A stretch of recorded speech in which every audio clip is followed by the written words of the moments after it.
tá bom? Então vamos lá, gente. A gente estava falando sobre a crise do antigo regime português para dar início à nossa independência, né? Já iniciando, de fato, os fatos que levam à nossa independência. Mas eu expliquei para vocês sobre a Era Pombal, né? A administração do Marquês de Pombal, o reinado de Dona Maria.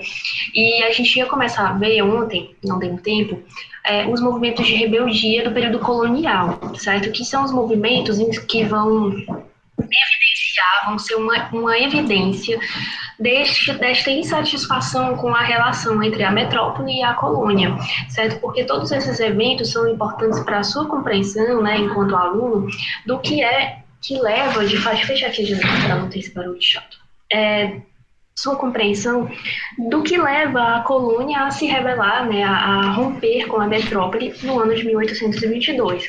Muito embora a nossa independência ela seja uma independência muito singular, muito o nosso processo de independência, ele é muito específico e por isso que eu sempre pontuo, né, que a independência do Brasil ela começa justamente no final do século XVIII e com a chegada da família real é um outro ponto. Então a independência do Brasil não é um tema simples, que precisa dessa atenção, dessa reflexão sobre os porquês, né, que levam à nossa independência. E é importante a gente ter o conhecimento sobre os movimentos de rebeldia do período colonial para entendermos qual era a insatisfação que se tinha aqui na colônia que leva que vai se agravar, né, vamos dizer assim, vai aumentar esse tipo de insatisfação para que cheguemos à independência. Então, esses movimentos de rebeldia, eles foram revoltas e não revolução. O que quer dizer isso? Significa que eles não foram, gente, unificados, não acontecem movimentos nacionais de revolta contra a colônia, ou contra a metrópole, né? É diferente de outras colônias, por exemplo, o Haiti, as próprias Antilhas da Holanda, os movimentos de rebeldia da colônia espanhola, das colônias espanholas, que são muito mais agregadores e nacionais, contrários à metrópole espanhola, isso é uma diferença fundamental dos movimentos de rebeldia colonial aqui do Brasil. Nós não temos um movimento, vamos dizer assim, unificado, nacional, que abrange todas as regiões do Brasil contrárias à metrópole ou ao domínio metropolitano.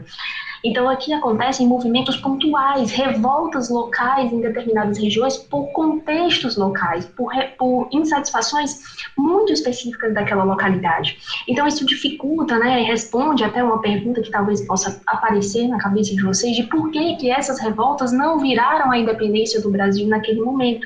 Lembrando sempre da pergunta que eu falo para vocês fazerem, por que acontece e por que acontece naquele momento. Então, por que a independência não acontece no século XVIII?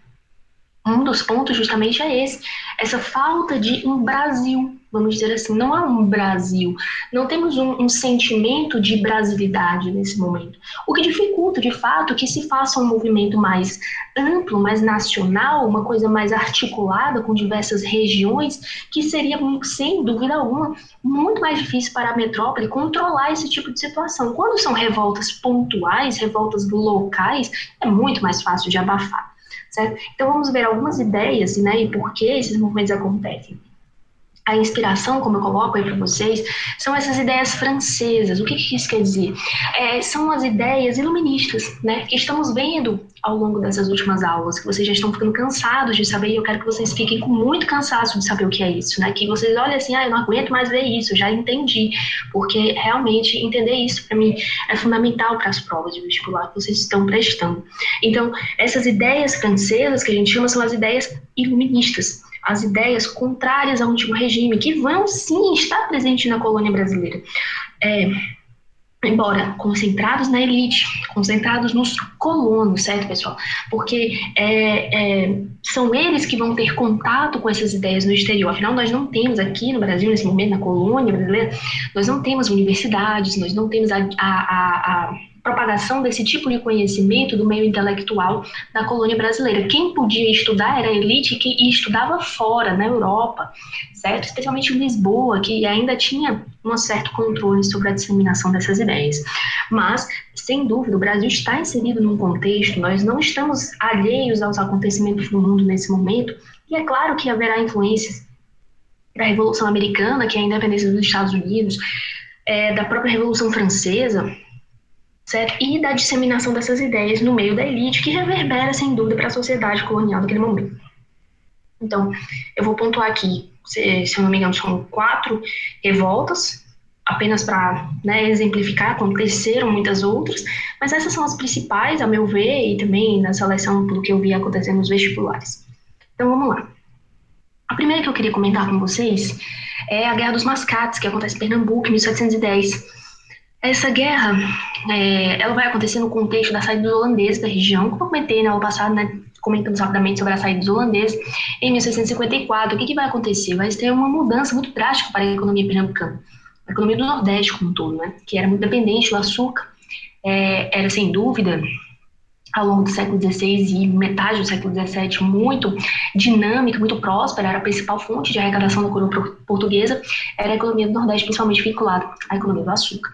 Então, quando os holandeses vão embora, né, quando eles são expulsos daqui nas guerras de reconquista após a União Ibérica, em que Portugal retoma o controle da região Nordeste, há um problema, né, que eu até elucidei para vocês, que foi justamente o vácuo deixado pelos holandeses, porque sem os holandeses acabaram os investimentos, acabou a redistribuição, acaba, de fato, uma estrutura financeira que financia o açúcar de forma muito substancial, o que abala a economia do açúcar brasileiro, já dificultando a retomada da produção e quando consegue-se ter algum tipo de produção ainda, acaba tendo uma concorrência com as Antilhas, que são as colônias holandesas do Caribe, que também vão passar a produzir o mesmo açúcar brasileiro. Como eles tinham nas Antilhas o apoio holandês para refino e redistribuição, lá, com certeza, tinha uma vantagem com relação ao açúcar brasileiro. Mas não digam que o açúcar é um ciclo, lembrando, né? O açúcar não é ciclo, ele é fase. Essa fase é a fase mais difícil do açúcar, certo? Após a saída dos holandeses. E aí, a região vai ficar, né, comprometida.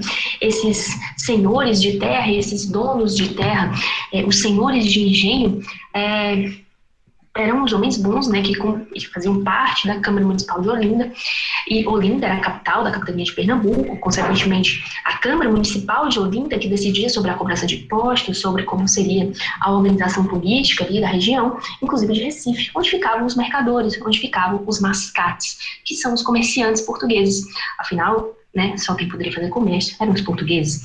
Então, por conta principalmente das melhorias estruturais da época holandesa e do pós-holandês, que também foi necessário, os comerciantes portugueses tinham uma situação econômica muito melhor do que a dos donos de terra, dos senhores de engenho de Olinda, o que acaba gerando uma certa divergência entre eles, porque enquanto os donos de terra de Olinda passavam por grandes dificuldades financeiras e às vezes até pegavam empréstimos com esses comerciantes de Pernambuco, de Recife, né, Pernambuco todos são, acabava acontecendo um certo problema, porque os donos de terras de Olinda que decidiam sobre a cobrança de impostos e acabam sempre aumentando essa cobrança, essas divergências políticas, né, que vão ter entre esses dois grupos, porque esses donos de terra de Olinda vão começar a aumentar os impostos pela Câmara Municipal, vão começar a restringir a distribuição desses impostos dentro da capitania, do gasto, né, que vão ter público desses impostos, e os comerciantes portugueses sempre acabavam se sentindo afetados por essas decisões tomadas pelos senhores de engenho de Olinda, e até que chega um momento que os comerciantes de Olinda vão aumentar a cobrança de impostos, uma decisão, vão aumentar a cobrança de impostos locais da região. E isso vai revoltar os mascates. Os mascates são os comerciantes portugueses. Eles vão revoltar-se, porque quanto mais impostos, menos lucros para o comércio, né? E aí os mascates vão até a metrópole, afinal eles são portugueses, e exigem a separação de Recife de Olinda, de forma que a Câmara Municipal de Olinda não tivesse mais controle sobre Recife. E eles conseguem. Por que eles conseguem? Porque eles são portugueses, pessoal. Portugueses têm vantagens nas decisões políticas tomadas pela metrópole, sempre, certo? Lembrem-se disso. E aí, essa separação de Recife com Olinda foi um estopim para a Guerra dos Mascates em 1710, porque a coroa decide pela separação das duas cidades, certo? Só que os donos de terra de Olinda não vão aceitar, porque eles vão perder uma grande fonte de renda que era Recife. E aí, estoura um conflito de fato na região que dura um ano, é um conflito bastante, dentro desse contexto, é um conflito longo, e aí a coroa, para decidir, né, para acabar com esse tipo de situação, vai mandar um novo governador para Pernambuco, que, né, no seu padrão de comportamento da coroa portuguesa, vai abafar o conflito, prender os senhores de terra de Olinda, dar substanciais vantagens aos mascates pernambucanos, e vai acabar se decidindo pela divisão, né, entre a capitania, entre a capital da capitania, que iria mudar a cada 6 meses entre Recife e Olinda. Esse conflito é bastante específico, né, ele tem assim alguns pontos que talvez sejam específicos e fiquem em dúvida na sua cabeça, mas o que eu quero que você entenda é que aqui começa a se ter uma disputa entre brasileiros só quero falar pernambucanos, e portugueses, certo? Aqui, um sentimento anti-lusitano já se faz bastante presente. Esse sentimento anti-lusitano, ele vai ser muito importante para o nosso período de independência, principalmente porque quanto mais cresce a força, o poder dos colonos brasileiros, aqueles aqui presentes, a elite local, cresce substancialmente também o sentimento contrário aos portugueses, que eram beneficiados da relação com a metrópole. Era uma vantagem sempre dada a portugueses e nenhuma dada a brasileiros. E isso começa a atritar, começa a gerar ruídos da relação colônia-metrópole. Aqueles que antes se beneficiavam não estão mais se beneficiando. E isso acaba gerando um sentimento anti-lusitano. E esse sentimento vai ser muito importante para a nossa independência anos mais tarde. Então, entenda, ele não nasce aqui, ele vai crescendo a partir de eventos como esse, certo? Em diversas regiões, em Pernambuco, em Minas Gerais, Rio Grande do Sul, esse sentimento vai crescendo a tal ponto que, quando chegamos no contexto de 1822, se torna insustentável a relação com Portugal, certo? Por conta também desse sentimento. Ficou claro, gente? Deu para compreender? A gente pode ir para a próxima? Bom, seguindo aqui. Então, pulando, né, para uma próxima revolta desse momento, a revolta de Felipe dos Santos ou a revolta de Vila Rica, né, que acontece em Minas Gerais em 1720, né, 10 anos depois. Eu estou indo aqui numa ordem cronológica, tentando ir numa ordem cronológica, né. Bom, a revolta de Vila Rica, ela já tem um outro contexto, certo?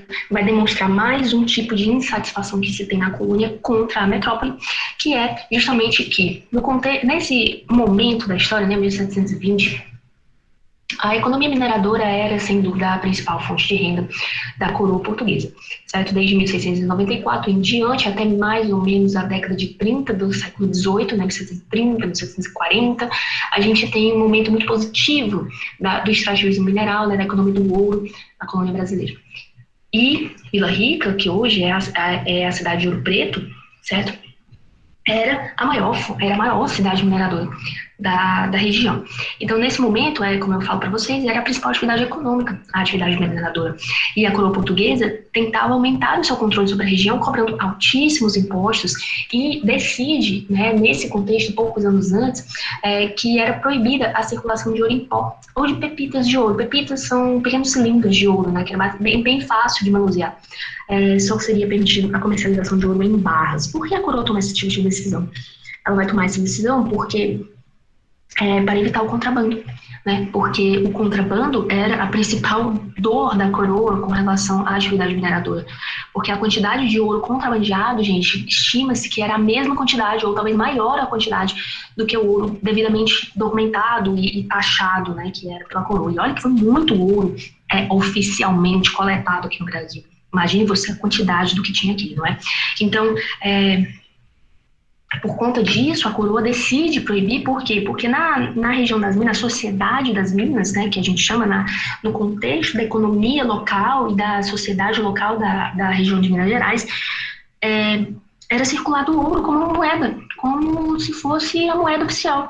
Era tanto ouro que era com ouro em pó, com pepitas, com pequenos grãos de ouro, com pequenas quantidades de ouro, que era feita um dinamismo econômico da região. E isso facilitava também com que fosse contrabandeado, extraviado, uma grande quantidade de ouro. É aqui que surge aquelas questões do santo do pau oco, né, que as pessoas escondiam ouro dentro dos santos, porque santos não são confiscados. na cobrança dos impostos, né? E quem é que vai confiscar uma Nossa Senhora, né? Então vou deixar meu ouro dentro dela, que aí ela protege ele também, né? Então a coroa vai decidir pelo aumento da cobrança dos impostos, né? Arrefecer, arrochar a cobrança dos impostos, certo? Enquanto proibir também a circulação do ouro em pó. E isso vai uma questão dessa. Recentemente uma aluna me perguntou sobre essa questão, lembrei de comentar aqui. Isso também vai dificultar um pouco a dinâmica econômica local paralela ao ouro, que era dos comerciantes locais, né? O comércio local era a dinâmica da sociedade das minas também. Isso vai dificultar, porque se o ouro em pó não pode circular, como esse comércio vai acontecer? Entende? Então, por conta desse contexto, o que vai acontecer é que foram criadas essas casas de fundição. O que são essas casas de fundição? É justamente onde você deveria levar o seu ouro que você extraiu, né, da mina, você levaria o seu ouro para lá. Lá o ouro seria transformado em barra e já seria recolhido o imposto de 20%, que é o imposto quinto, e seria colocado um selo real de autenticidade, ou seja, dizendo que aquele ouro foi sim reconhecido pela coroa, foi retirado o seu imposto e que você pode circular com aquele ouro é seu. Então essas casas de fundição foram colocadas, em 1720 foi colocada a primeira casa de fundição em Vila Rica, e que dá início à revolta. Essas casas de fundição, elas eram o exemplo, né, vamos dizer assim, da insatisfação que seria gerada na elite local. Porque, veja, quem são os principais prejudicados por esse contexto? Justamente aqueles que coletavam o ouro, né, os donos das minas. E Felipe dos Santos era um fazendeiro que tinha uma mina bem grande e ele discursava em praça pública contra as casas de fundição porque ele dizia que era uma excessividade, era uma cobrança muito grande da coroa, era uma fiscalização além do necessário e isso prejudicava a sua arrecadação. E é óbvio que isso vai atrair tanto membros da elite quanto membros das classes populares. Por quê? Livres, claro. Não estou falando aqui de escravos, né? Por quê? Porque eles também seriam prejudicados pela falta de circulação de ouro em pó. E aí a classe média, essas classes populares e membros da elite vão se revoltar contra as casas de fundição, porque isso significava o maior controle da coroa e menos liberdade. E isso dá início à revolta, né? A instalação da casa de fundição em 1720, e eles eram principalmente contra o imposto do quinto cobrado, afinal, 20%, é uma alíquota extremamente alta, né? E pela escassez dos produtos, né, na região, porque era uma região de difícil acesso, o que necessariamente levava os produtos a ficarem mais caros, e com produtos mais caros era necessário mais ouro para se comercializar, o que os comerciantes e a população local era bastante contra. O abastecimento da região das Minas Gerais era bem mais comprometido do que as regiões litorâneas, certo? Consequentemente, a vida da sociedade das minas era mais cara, tá? Então, o que eles vão fazer? Logo no início da revolta, o governador das Minas, o conde de Assumar, ele adere à revolta. Ele fala, não, vocês estão certos, realmente é uma cobrança de imposto muito absurda, né? Como é que pode a coroa fazer um negócio desse sem consultar vocês, etc, etc. Isso ele está fazendo para ganhar tempo, porque ele vai pedir tropas, ele vai solicitar reforço à coroa, porque ele mesmo, as tropas ali presentes na região das Minas naquele momento, não eram suficientes para abafar a revolta. Ele vai chamar as tropas que vão vir diretamente de Salvador, nesse momento a capital ainda é Salvador, certo? E a revolta foi violentamente reprimida, certo? Afinal, quem são eles para se rebelar contra uma coroa absolutista, certo? Então, quase todos os desfechos, aliás, todos os desfechos dos movimentos de rebeldia do período colonial são desfechos violentos para os revoltosos, né? Não houve, vamos dizer assim, um desfecho muito positivo. Acho que quando a gente for falar dos movimentos de rebeldia do período da regência, é que a gente tem alguns desfechos que não são tão violentos assim. Mas aí já é um outro contexto, né? Só que qual foi a principal consequência? Foi a separação da capitania de Minas da capitania de São Paulo. E aqui surge o contexto de Minas e o contexto de São Paulo, para aumentar o controle da região por parte da coroa, certo? E a consequência disso, para o seu entendimento do nosso processo de independência, é exatamente essa insatisfação com o controle metropolitano, com a imposição da cobrança de impostos, de aumentar, vamos dizer assim, essa cobrança. Beleza? Deu para entender, gente?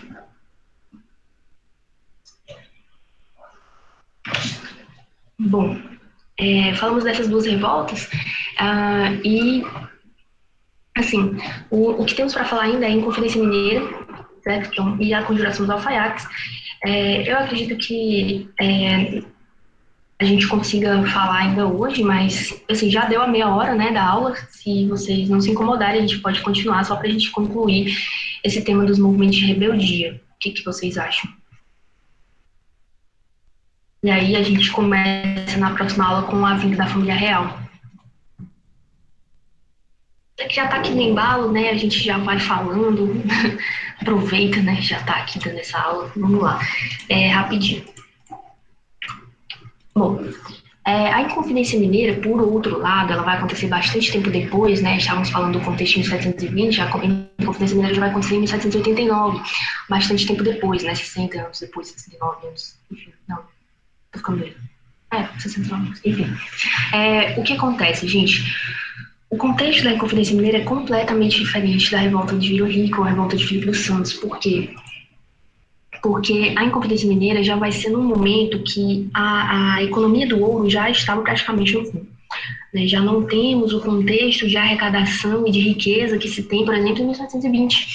E por conta disso, né, desses problemas da sociedade local, acontece que ela está no limite, a sociedade mineira está no limite, porque se já estava difícil um pouquinho em 1720, com produtos muito caros e uma dificuldade de extrair o ouro, né, porque a coroa era aumentando o seu controle e tentando retirar o ouro que era arrecadado pela população.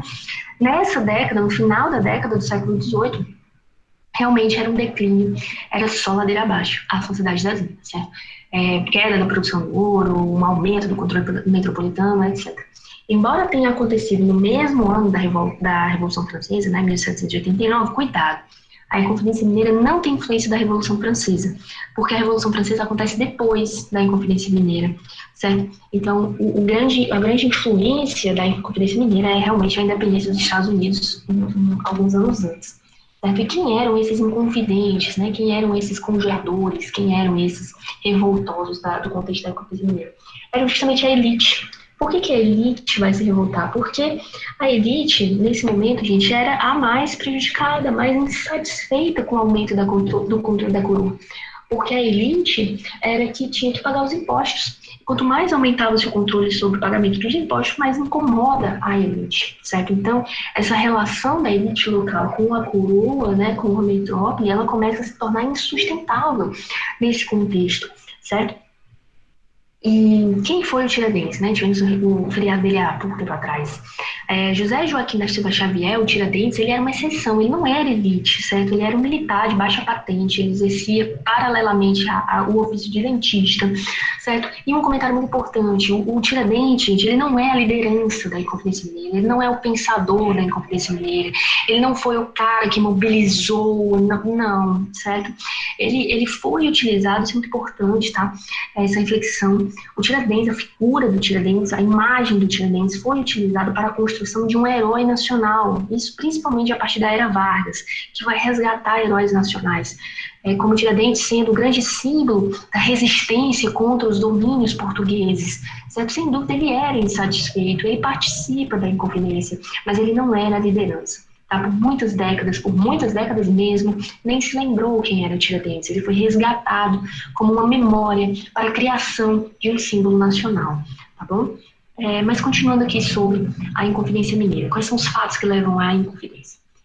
No contexto de 1788, por aí, o novo governador das Minas, ele vai chegar, o Visconde Barbacena, com instruções muito claras de Lisboa de que ele deveria aumentar e garantir o recebimento do tributo anual de 100 arrobas de ouro, certo? Que era um tributo a ser pago por aqueles que extraíam que extraíam ouro e minérios daqui da região de Minas Gerais. Por quê? Porque todo ano quem produzia aqui tinha que pagar 100 arrobas de ouro, certo? E se você não pagasse neste ano, você ficava devendo para o ano seguinte e assim sucessivamente. E como já estava em declínio há muito tempo, a elite local devia muitas arrobas de ouro na coroa. E o medo era grande, porque o Visconde Barbacena, ele chega com sua posição autoritária, com a posição típica do domínio metropolitano e diz: se vocês não me pagarem, eu decretarei a derrama. O que é a derrama? A derrama era a cobrança do imposto, não importa o que você tem, eu não quero saber se você tem 100 arrobas de ouro, eu vou levar tudo o que você tem. A derrama era a cobrança de impostos de meio violenta que acontecia caso você não cumprisse a sua obrigação de pagar os impostos. Eram oficiais entrando na sua propriedade, levando tudo que você tem, armas, dinheiro, objetos, enfim, joias, tudo que você tivesse. Certo? E o medo da derrama era muito grande na sociedade das Minas, porque se fosse decretada a derrama, as pessoas perderiam tudo que têm, porque elas deviam tudo que tinham, certo? Então o clima de tensão vai se instalar na região com o aumento desse medo do decreto da derrama. Aí você tem uma dúvida, Gabi, chegou a acontecer a derrama? Não, não chegou a acontecer a derrama. Tá? Mas o medo era grande. Aí, diante dessa expectativa de que fosse decretada a derrama, estes inconfidentes, que eu expliquei para vocês, eles começam a preparar esse movimento de rebeldia ainda no final do ano de 1788, certo? Era um movimento que queria a independência, tinha inspirações republicanas, inspirações abolicionistas, ora vejam só, mas para escravos apenas nascidos no Brasil, os escravos que não nasceram aqui, não entraram nessa lista, certo? Eles defendiam liberdade, defendiam uma constituição, certo? Um rompimento, de fato, com a coroa, um rompimento da sociedade das Minas, da região de Minas Gerais, do domínio português completamente, certo? E por que isso nunca chegou a acontecer? A Inconfidência, gente, ela nunca chegou a acontecer, de fato, certo?